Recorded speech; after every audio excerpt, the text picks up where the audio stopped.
आइए ना गांधी संग्रहालय में आजकल चल रही है गांधी संग्रहालय में अगर है पुलिस। हाँ आइए तेज़ी से पुनः का व्यवस्था है चलेगा खाना पीना।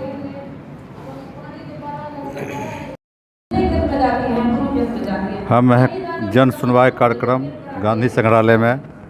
हमारे साथ हैं हमारे क्रांतिकारी साथी आंदोलन के जुझारू साथी किरण देव यादव जी।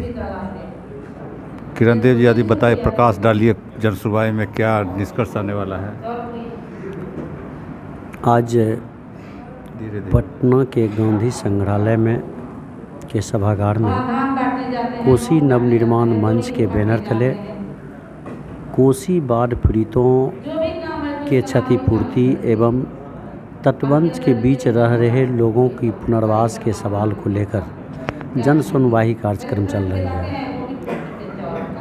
कोसी क्षेत्र के सुपौल, सहरसा जिला, खगड़िया जिला के तमाम प्रतिनिधि, लगभग 50 प्रतिनिधि भाग लिए हैं और इस कार्यक्रम की जन सुनवाई करने के लिए न्यायमूर्ति, अवकाश प्राप्त न्यायमूर्ति अरुण कुमार, प्राधिकार के आपदा परिवार के श्री व्यास जी एवं सामाजिक अध्ययन संस्था के अवकाश प्राप्त प्रोफेसर पुष्पेंद्र जी सहित इस कार्यक्रम में उपस्थित हैं। बतौर अतिथि के तौर पर हमारे इस कार्यक्रम में सामाजिक कार्यकर्ता, जाने माने हस्ती जवाहर यादव जी भी उपस्थित हैं। खगड़िया से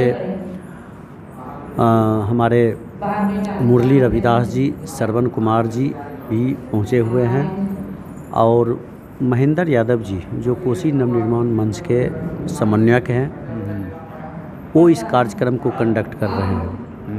तो सुपौल जिला से भी लगभग दर्जनों प्रतिनिधि भाग लिए हैं। इस कार्यक्रम के माध्यम से हम लोग सरकार का ध्यान आकृष्ट करना चाहते हैं कि कोसी क्षेत्र में जो बाढ़ आती है और 1-2 महीना के बाद पुनः बाढ़ आने वाली भी है, तो बाढ़ का अस्थाई समाधान और सरकार के द्वारा जो बाढ़ से पूर्व, बाढ़ के दौरान और बाढ़ के बाद जो रणनीति बनाई जाती है, जो योजना बनती है, वह योजना धरातल पर नहीं उतर पाती है, जिसके कारण बाढ़ तटबंध के अंदर रहने वाले बाढ़ पीड़ितों के लिए विकट समस्या रहती है। भले वो शौचालय का सवाल हो, घर मकान गिर जाता है, खाने पीने का कोई व्यवस्था नहीं रहता है, उसका किसी प्रकार का जो सामुदायिक किचन का व्यवस्था होता है वह भी धरातल पर नहीं हो पाती है।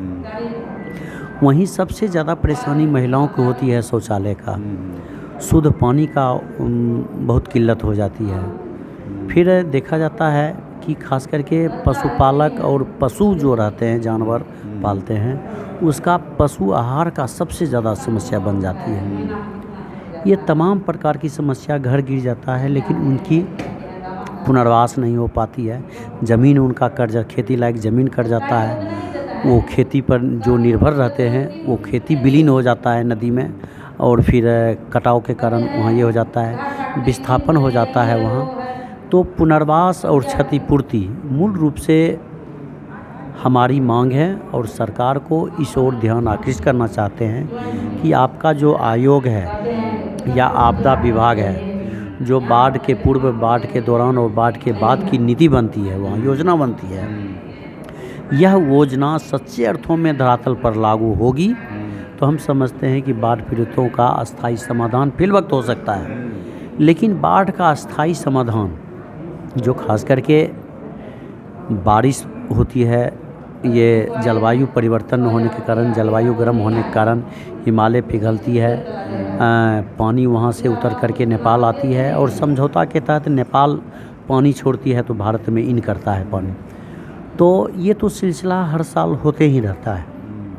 इसका हाई डैम बनाना भी ये अस्थाई समाधान नहीं हो सकता है। एकमात्र विकल्प बाढ़ का स्थायी समाधान हम लोग को नज़र में आता है यह कि नदियों को अविरल बहने दो। नदियों के साथ छेड़छाड़ नहीं करना चाहिए। नदी जो प्रकृति के तहत जो अपना धारा बनाती है, उस धारा को आज हम लोग क्या कहें, अंधी विकास के नाम पर सड़क निर्माण किए, रेल निर्माण किए, विभिन्न प्रकार का सड़क निर्माण किए हैं, पुल निर्माण किए, माने नदियों की धारा को रोकने का प्रयास किए, जिसके कारण नदियाँ उच्छृंखल हो रहा है, नदियाँ विकृति रूप ले रही है और वह बांध टूटती है।